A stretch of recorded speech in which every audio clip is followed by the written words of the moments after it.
Cenil-cenil manis gokil.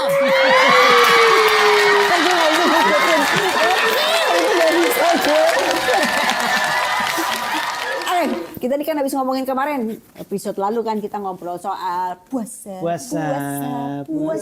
Sekarang kebetulan mumpung kita lagi puasa, kita ngobrolin puasa ya. Ya. Terus ngomong udah kemarin udah, itu udah dong selesai. Oh ini ngomongin itu kan gimana kan kemarin tuh sempat ngomongin ngajarin anak puasa. Yang ternyata anak kita lebih dewasa dari kita itu kan. Nggak banyak resenya gitu. Nggak banyak resenya, sebenarnya kurang seru ya. Hidupnya ya.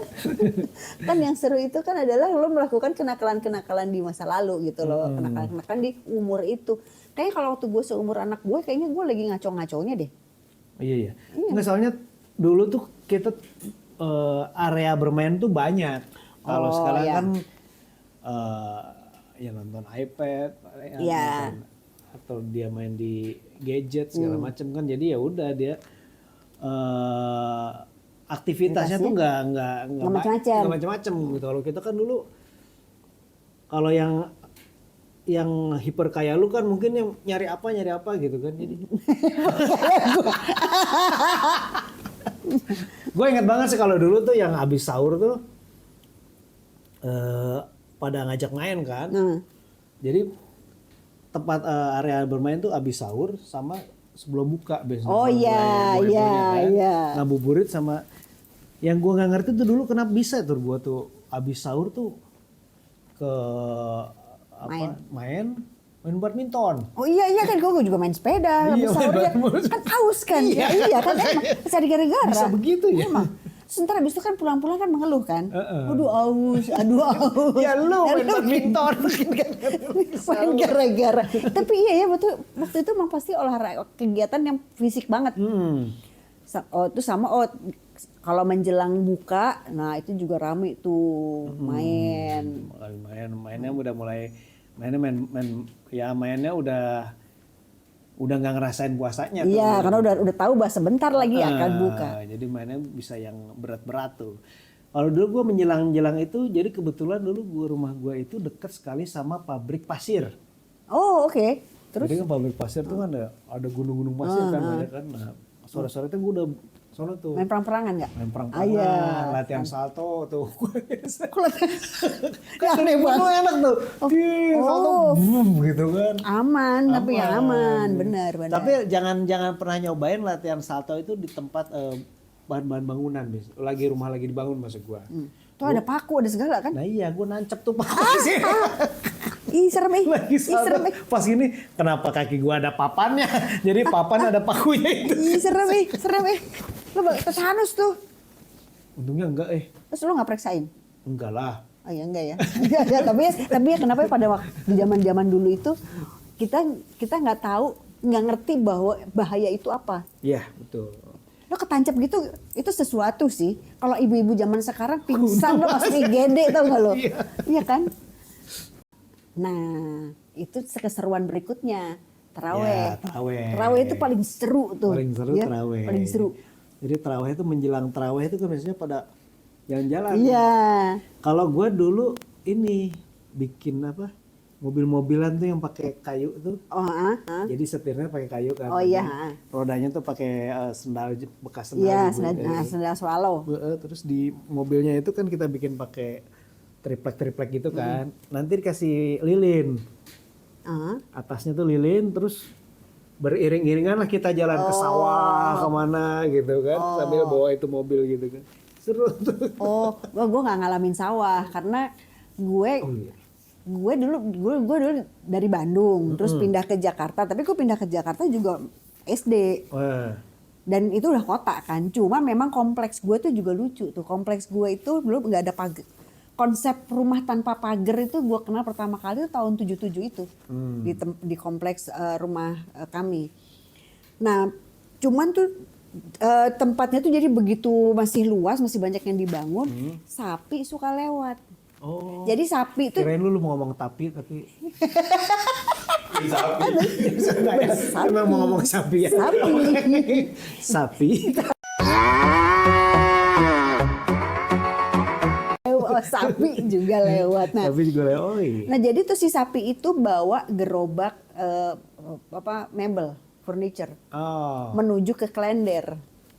Itu melintasi kompleks rumah gue. Jadi tuh setiap pagi tuh udah biasa banget ada sapi lewat. Bahkan udah biasa juga ada sapi lepas masuk ke rumah-rumah. Oh gitu, ikut makan. Iya, makan di halaman, makanin gitu-gitu. Selamat makan. Oh, belum ada sapi. Siapa kamu numpang. Nah, jadi masih perkampungan, jadi masih gabung lah sama perkampungan sebelah. Nah, jadi temen gue juga macam-macam. Jadi ada anak kompleks sama ada anak bawah. Itu kan mainannya beda. Cuman karena di situ masih kompleks awal, karena gue pindah juga masih awal-awal, temen gue kebanyakan laki jadinya. Jadi aneh adalah pada saat gue bersama kumpulan teman-teman laki gue yang bawa sarung diginiin kan, kalau nggak tuh sarungnya digitu-gituin, ya gitu. Dan gue ikutan mainan itu. Jadi gue disorientasi sih sebenarnya. Dan kemudian mereka mulai godain cewek-cewek kan, dan gue ikutan di situ kan aneh. Kan aneh. Terus yang kocak kan kalau di masjid kan suka godain cewek-cewek yang kalau habis wudhu dicolek-colekin itu loh, colek. Dan gue ikutan. Itu aneh banget sih. Terus mereka merasa batal juga pas tapi di kemudian hari gue baru ngeh karena kan sebenarnya kalau pas taraweh umur segini SD, SMP gitu kan emang masih ngaco ya, masih yang amin gitu-gitu gitu yang. Jadi memang kan memang ada kebiasaan yang berbeda ya untuk tarawih itu kan di daerah-daerah beda-beda. Kayak kalau kebetulan di tempat nyokap gue tuh kan di Betawi lah gitu kan. Mereka memang kalau teriak amin kenceng banget kan, kenceng-kencengan amin gitu kan. Kayak manggil orang. Amin, ya ada apa? Ada yang namanya Pak Amin. Satu hari adanya nyokap tuh Bandung kan. Sholat di musola bareng gua kan di masjid Bandung. Dia teriaknya kan kenceng, yang lain kan dia masih ke bawah kebiasaannya ya. Dan menurut dia mah biasa aja gitu dia teriak. Emang gitu, harus begitu gitu kan. Cuman yang apa sih? Yang paling lucu itu kalau sebenarnya nggak lucu tapi ya jadi sesuatu yang lucu lah. Pas tarawehan suka mati lampu kan. Nah pas mati lampu suka ada pada jahil kan. Ntar ada yang merosotin itu. Oh iya. Barbar. Makanya kan suka diusir tuh kalau yang anak-anak muda yang di depan suka pada ngaco soalnya kan. Pas mati lampu gitu. Kebetulan masjidnya tempat gua tarawehan tuh suka banget mati lampu, jadi suka nggak kuat kan. Nah, terus sempet pas mati lampu, cuman bentar gitu. Jadi gua ngeliat banget pas lampunya nyala tuh yang orang tua-tua juga pada gitu. Nggak cuma anak muda doang. Ya kan, tuh kan, karena mereka tuh juga kan pengen tahu, kan bisa dapat enjoy-nya kan, enjoy itu. Bukan berarti harus gitu ya soalnya. Buat gitu. Cuman ya begitulah, jadi kan apalagi di depan tuh ada yang jual bakso. Oh iya, jual jajanan depan masjid kan, seru banget tuh. Jual bakso terus tapi ini kategori baksonya agak aneh sih gue. Baksonya itu kayak cuanki. Bahannya? Coba gue sampai ngeces gini ya. Ngebayangin dia. Emang enak banget. Atau rasa nostalgia. Rasa nostalgia. Iya kan, sebenarnya nostalgia. rasanya tidak bermanfaat kan. Iya, sama Gak kayak ada gizinya itu. Sama kayak ini somai panci burik. Ya kan? Somai panci burik yang sepeda itu kan sebenarnya isinya nggak ada ikannya. Iya, adalah itu yang sapu-sapu lah. Oh iya. Tapi itu kan rasanya rasa nostalgia. Iya, nah, terus itunya. Ya udah, jadi pas sudah makan itu tuh ya udah itu terus pada sholat, sebagian lagi pada main kan. Jadi cuman beberapa gelintir yang memang menikmati untuk sholatnya. Gitu. Oh iya, yang beneran sholat. Yang beneran sholat, yang lain kan cuman pengen ngumpul. Iya, main. Ngumpul dan main kalau anak kecil kan. Gitu deh. Zaman dulu lo ini nggak? Kalau pas bulan puasa liburnya sebulan. Iya kan? Aneh kan sih sebenarnya. Cuman itu tapi main banget sih, itu seru banget sih kalau Atau gue inget banget ya dulu tuh zaman kecil kalau lagi libur itu kan bisa kemewahan itu karena lo bisa nggak mandi. Terus biasanya emak bapak gue berangkat kantor tuh, dadah, udah meliar kan itu. Jadi tidur-tiduran di kasur, baca buku cerita, nggak mandi, sambil makan coklat ayam. Coklat ayam. Iya kan? Sama coklat ayam. Terus kalau mau yang mahalan dikit, yang harganya 100 perak tuh coklat full cream tulisannya, ya kan? Sama coklat Superman. Ya, itu. Tapi gue coklat ayam yang favorit gue. Ya kan, murah soalnya. Dia 25 perak kalau nggak salah harganya. Oh iya. Dia murah cuman lumayan rasanya sama coklat payung deh. Coklat Payung ya. Gue suka coklat kacang, coklat itu. Coklat payung. Sama ini juga ada coklat yang buat gue tuh mewah. Itu coklat Van Houten yang kecil-kecil itu loh. Yang bungkusnya ada kuning, ada merah. Oh iya. Iya. Sama satu lagi nih yang ini. Coklat Susana. Wah, itu juara dan itu cuma ada di Bandung. Betul. Dulu tebal banget, sekarang tipis. Sekarang masih ada tapi Iya. tipis. Gue tuh ya kalau temen gue pergi ke Bandung atau adek gue ke Bandung, gue pasti nitipnya itu. Coklat nugget Susana itu. Apa karena gue dulu masih kecil jadi itu berasa tebel? Ya mungkin pas makan sekarang jadi tipis. Tapi coklat Susana emang gue belum lama ini dibawain coklat Susana sama temen gue. Dia memang terasa lebih tipis dan lebih nggak yang kalau dulu tuh kan kalau digigit gitu kan ya. Susana dulu tebal banget. Gitu enak ya. Sekarang enggak, jadi kayak coklat biasa. Jadi yang agak getas luarnya terus dalamnya ada nuggetnya. That's it gitu Kalau dulu kayaknya kan coklat banget ya, hitam banget, dark coklat ya kayaknya ya. Iya, mungkin ya. Itu kalau digigit tuh yang empuk gitu kan, zet gitu.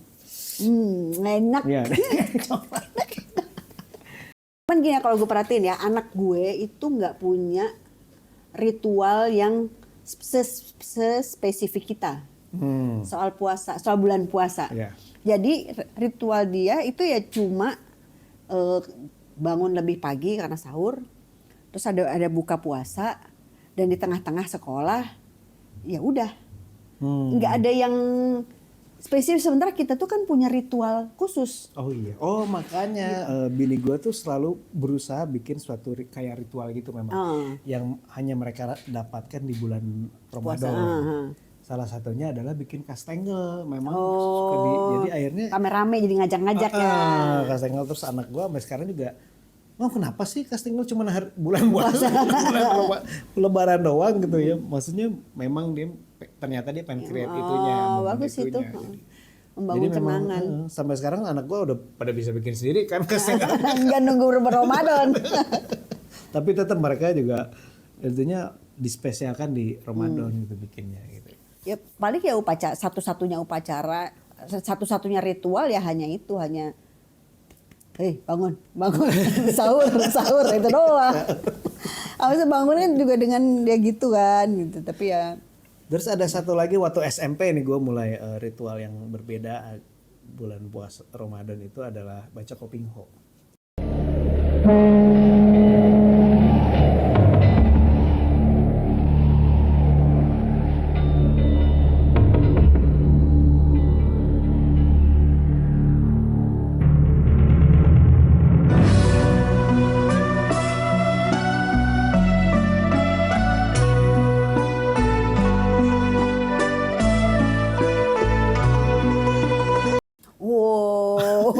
Kenapa baca kopingho, kirain baca Quran.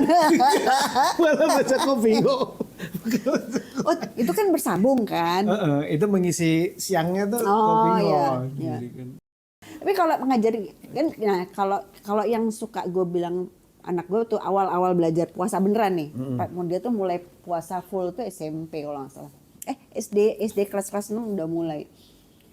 Terus kalau gue bilang gini, puasa itu kan soal menahan apa aja, dan itu adalah memang proses belajar karena kelak nanti kita semua itu memang harus belajar menahan karena nggak semua yang kita mau itu harus kamu dapat dan nggak semua yang kita mau pasti kamu dapat dan yang nggak semua yang kita mau perlu kamu dapat.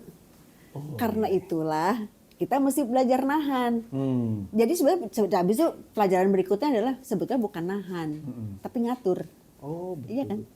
Sebenarnya kalau di olahraga tuh ada yang pas tuh olahraga yang menahan itu ya. Apa tuh? Panahan. Berarti ada bunahan dong. Bunahan. Ada bunahan dong. Panahan ada bunahan. Ada bunahan. Sebel gue itu kan nggak lucu sebel gue ketawanya terlalu serius. Jadi ini agak merepotkan buat gue gitu karena gue tuh gampang ketawa. Dia tuh lawakannya sebetulnya ya nggak terlalu bawah standar lah. bapak ya kan. Tapi buat gue itu lucu. Sementara dia suka ketawa sendiri malah lawakannya. Enggak sih. Cuman memang teman gue tuh bilang bahwa lu tuh lucu menembus batas tawa gitu. Saking gak lucunya. Jadi kita ketawa karena dia gak lucu gitu. Oh iya. Oh itu bisa juga. Itu sama kayak gini, ada orang melakukan kesalahan kayak di TV nih. Kita kan suka belakangnya banyak lihat nih. Orang menyampaikan sebuah statement yang tolol, terus kita yang malu. Iya. Ya kan? Ya kira-kira kayak gitu. Sekarang banyak banget sih itu. Iya. Astagfirullahaladzim. Ya Allah banyak banget. Iya. Maksudnya banyaknya tuh udah banyak banget gitu. Banyaknya tuh di luar batas tawa. Di luar nalar gitu. Kok semua orang sih? Kok semua orang itu sih. Tega banget mempermalukan dirinya sendiri. Paling itu kalau misalnya soal puasa, yang gue inget yang gue bilang ke anak gue itu, dan itu kan sebenarnya proses belajar yang panjang gitu. Maksudnya yang setelah puasa itu kan tetap harus diinget dan dia akan terus ngalamin momen-momen lain yang berhubungan dengan menahan dan mengelola kepengenan dia gitu. Iya. Iya sih masalah itu ya. Kalau gue masalah apa ya? Masalahnya haus dan lapar. Kalau gue cuman berusaha mencontohkan aja sih dari kitanya gitu kan, nyontohin aja gitu terus tapi nggak ngasih juga pressure terlalu itu sesuai kemampuan dia, tapi kita nyontohin misalnya ya kita tetap puasa terus gitu kan, mereka jangan sekarang boleh puasa, boleh buka ya, bareng papa buka gitu kan. Kayaknya kurang wise gitu. Oh ya udah ikut. Oke, udah. Yes. Oke, kita tutup kesimpulannya apa dari pembicaraan kita hari ini? Bahwa sebetulnya puasa itu kan memang pasti ada nilai ini. Pada saat kita remaja, walaupun kayaknya seneng-seneng, kayaknya tuh melakukan kenakalan-kenakalan, tapi kesan itulah sebenarnya ngebentuk kita sekarang kan. Betul. Kita punya kesan gembira, kesan penting sama Ramadan, dan sebetulnya nggak secara tidak sadar kita juga menyampaikan itu ke anak di zaman yang sudah berubah, di zaman yang sudah berbeda. Tapi rasa gue sih Ramadan tetap istimewa.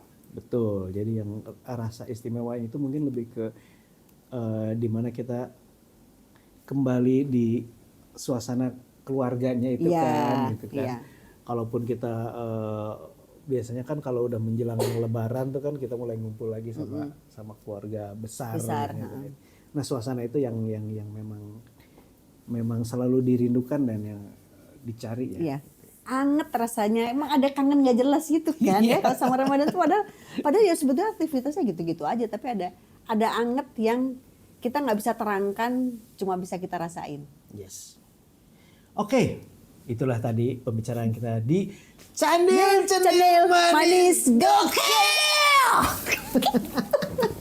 Jangan lupa subscribe, komen, like, subscribe please.